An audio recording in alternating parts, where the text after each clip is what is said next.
Hey, what's up everybody? Thanks for clicking on the video. This is David Pendleton and today I'm covering the Golf Clash 9-hole cup tournament. This is going to start off the qualifying round, rookie division, Silicon Valley. So here you can see I shot a minus 15 and that's with a really nasty donut there on hole number 7 where I just made a mistake as far as the first shot goes. But you can see here through the first 6 holes was on fire at a minus 12.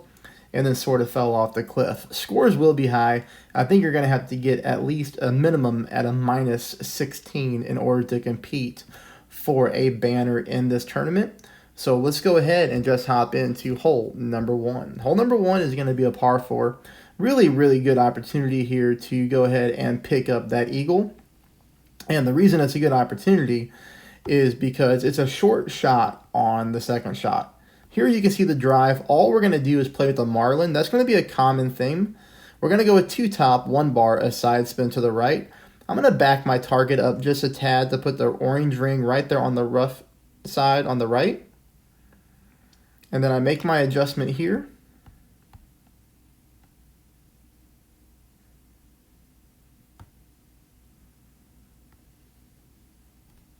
All we're trying to do is make sure we just get up the fairway a little bit. But we don't need to push the drive hard at all. This is all that we need to do. Now, I'm going to talk to you about shot number 2. Shot number 2, you can play with whatever club that you want to.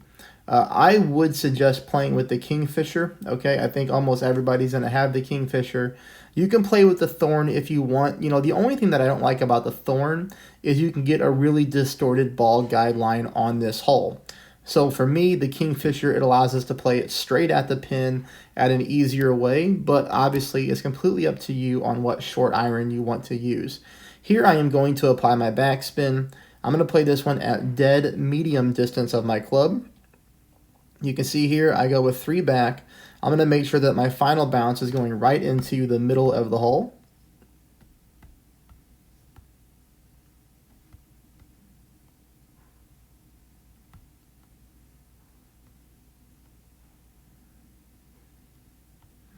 Then, of course, I make my adjustment and I hit perfect.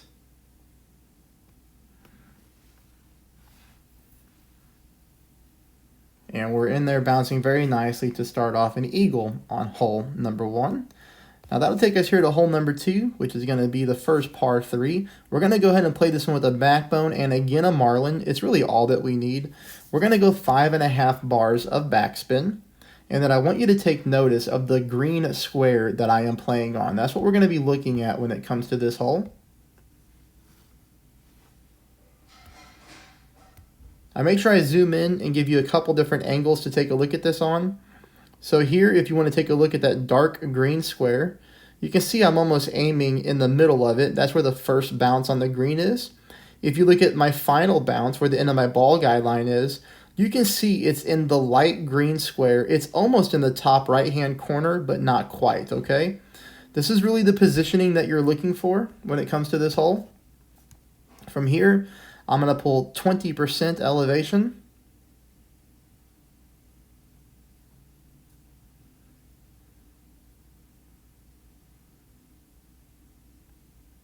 We do hit a perfect ball. And this ball drops in nicely for a hole-in-one. I did pick that up twice, so it was actually 2 for 2 with perfect shots. Takes us here to hole number 3. Hole number 3, we're going to go ahead and use a navigator this time. Now, the thing with hole number 3 is we don't really want to push the drive, okay? And what I mean by that is we don't really want a ton of distance on the drive, which is why you see me playing here with this backspin. Half a ball of curl to the left. Now on this hole, this is all we're looking to do. We're looking to get onto the fairway just like this, and preferably we would like to be around the 300-yard range. Anything too much further than this, and you're not going to be able to play shot number 2 with your sniper. Shot number 2 with the sniper, you know, we are looking for a bit of a funnel here to try to get this ball into the hole. And the funnel may have a little bit of forgiveness. So what I mean by that is I hit great shots and I hit perfect shots, and they all went into the hole. 3 bars of backspin, 1 bar of side spin to the right. You'll see the landing position here. again coming up.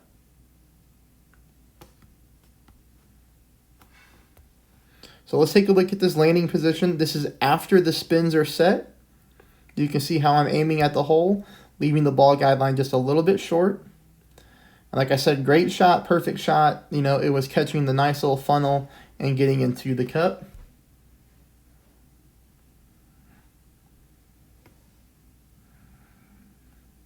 And you also don't forget that if you're looking for text guides to rookie tournaments, make sure you check out the description below, because I do have the link to the Patreon there to where you can sign up to get text guides for rookie division if that's something that you're interested in. Oh, all right. So that was the albatross. Now we go to hole number 4.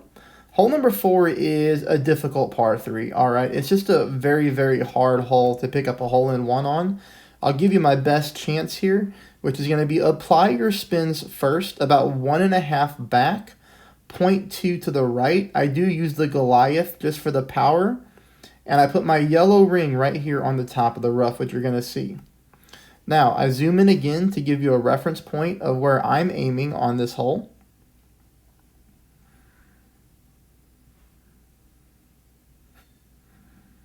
This to me is one of the harder par 3s in the game to pick up a hole-in-one on.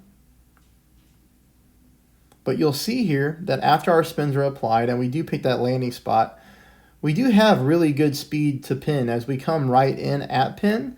Just unfortunately, we miss it just a little bit to the right-hand side, so we might need to move our target over just a smidge to the left to try to even that one out a little bit. Okay, that'll take us here to the next hole. Now, I'm going to talk about this hole for a second because this is a little bit nuts. You know, in qualifying rounds, I always play my 4 rookie accounts just to get shots dialed in to get a lot of looks, right? So I don't take that many accounts to the next round, though. But on this hole here, all of my accounts are on Tier 3 rookie. 3 of my opponents picked up birdies. 3 people were going for crazy power shots. You don't need to gamble on this hole. I mean, I'm going to show you, this is a par 5 in headwind, and we're just going to use a marlin to pick up the eagle. Now, you could definitely use more powerful balls if you want to. You could go navigator, you could go katana. You just have to know your own club level and abilities. But here, you know, marlin or katana, any of it's going to be played the same way. All we're looking to do is bounce from the first fairway pad over to the second fairway. So, you know, we're going to keep the drive very, very simple. And you can see here I'm using a little bit of left curl. And that right there is all that I'm trying to do, is just to get to this part of the fairway. Now, I will say make sure that you bring your Horizon club. Your Horizon club is what's going to give us the top spin available to get to the green. But keep in mind, this green can roll fast. Now, I do understand that we are getting headwind. But keep in mind, I am only using a marlin here, so no power, okay? I'm going with a little bit of OP, but not too much. All we really want to do is make sure we catch the green at a decent enough speed to get a nice little roll to go down towards the cup.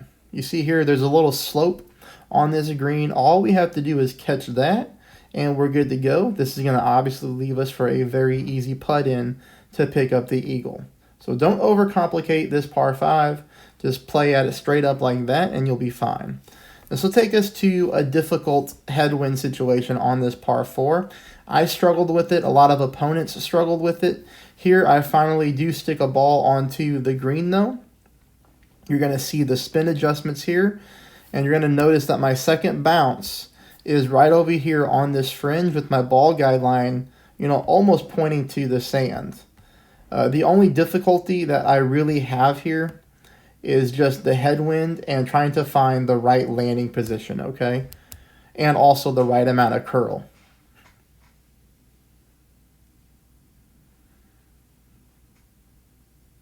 So notice a little bit of OP and a little bit of curl to the right. I do hit a perfect ball. This ball does land on the green, just a little bit to the right-hand side, but at least we land on the green. Now, if you accidentally drive the rough or drive the sand, you can play shot number 2 with no spin, and if you just move your target around, you're going to find a nice little funnel that is going to lead you to the hole. So if you accidentally mess up the drive, you can still save face and pick up an eagle. But no matter what, you're going to be picking up a birdie on this par 4. This here takes us to the next par 3. This one is a little bit more difficult. And, you know, I picked up a par on this account because, you know, I hit a great shot to the left. And I caught this significant downhill slope that we have on this green from right to left. When that happens, you are typically looking at a max range putt. So it's going to be full overpower. You're going to have a super shaky needle unless you get really lucky. And that's what happened to me. And I hit a great shot on the drive. Well, yeah, I did hit a great shot on the drive. But I also hit a great ball on the putt on that one account that you saw there. So we're going to go with backspin. Again, we're going to go with a marlin. You do have to play with a marlin in order to execute this rough bump. You can't play with any other powerful balls unless you're using, you know, obviously high wind resistance balls, you know, power 1 or below.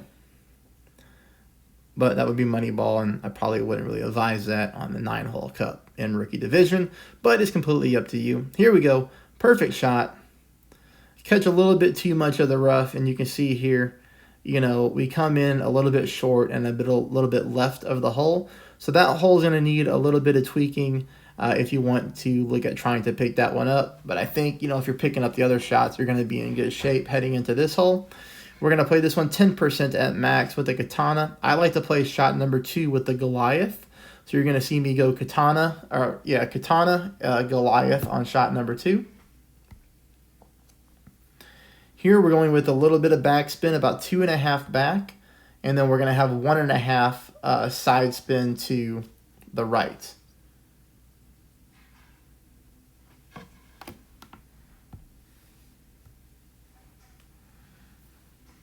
Here we're just trying to take a normal shot and hit perfect so that we can land on this little thin strip of fairway, which is going to leave us a good chance for an eagle on the second shot. Not an easy eagle, though. It typically requires a little bit of offsetting. 10% at max. Now, the shot you're seeing me play is being played 20% at max. There's not a significant difference between the Goliath mid, medium, and max, okay? But I do want you to try to play it 10% at max. And you're going to notice here the landing position that I'm looking for.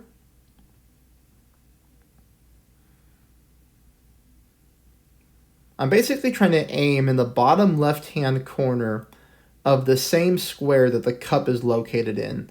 You can see here I'm a little bit to the left of where I would like to aim.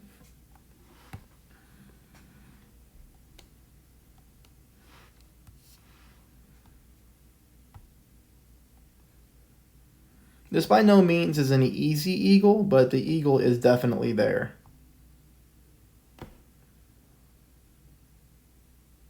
Speed comes in pretty decent as the ball guideline flattens out as we get down towards the cup.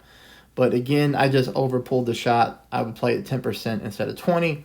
And then here we go to hole number 9. Hole number 9 is a challenging par 5 for most people. I'm going to show you the easiest way to play it. There's a lot of different ways to play it. You can take a quarterback and a kingmaker, and you can do like, you know, a max curl shot to the left. But for most people, if you just pack a berserker, your extra mile, and your big dog, you can actually go over the tree line here and just make it a much easier hole. Now you're going to notice here that I'm going to go 2 bars of backspin, 1 bar of side spin to the left. Take note of my ball guideline. Okay, my ball guideline is in the rough. But at 5 mile per hour wind, you know, we're going to get knocked down in the air, which you're going to see here. I also did 2 bars of backspin in 2.6 mile per hour wind, and I was still able to land on the fairway, but I did get a lot higher up. It almost rolled into the rough, but it did not. So here you see that even though my ball guideline was in the rough, after my drive, I come up short. So we could say that maybe in 5 mile per hour wind, we could go 1.5 back if we wanted to. But here, no matter what, we're still good. We're 10% max. We're able to use our big dog for the power. I'm going to use some backspin and some right side spin. I just aim over here, and you're going to see that I move my target around to the right. The only thing that you want to make sure of when you do this is you don't accidentally get involved in the tree line over here to the right. Now, you can't see the trees in the frame, but they are there. Make sure your ball guide line is developed. All we're trying to do is land this on the green, fringe, fairway. It doesn't matter. We just want to get over all these hazards and pick up the eagle. This is it for Rookie Division. I hope you enjoyed the video. If you're new to the channel, welcome. I hope you hit that subscribe button, as I will be bringing out content for the final round as well. Also, if you liked the video, please give it a thumbs up, and make sure you look in the description below to check out Adam's channel, as he will probably stream these shots live and try to dial anything that I missed.